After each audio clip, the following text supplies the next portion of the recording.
For today's video vlog, kumuha po kami dyan ng bugnay para kainin namin dun sa taas. Pati na din po yung mangga at kukuha po kami dun sa taas at magpapaalam po kami sa lola ni Ashley. At ayan nga po, nilagay na nila sa plato nila Ashley kahit hindi kami nagpaalam.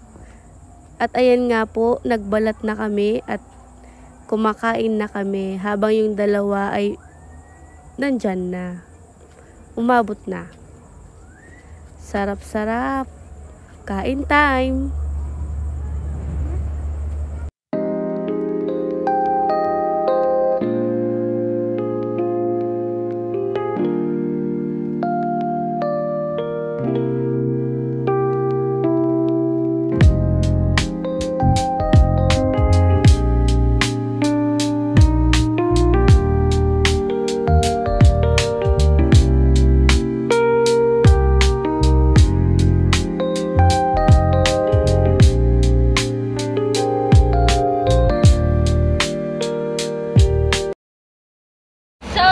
Kakatapos lang namin kumain ng mangga at dito na nagtatapos ang aming vlog. Bye-bye!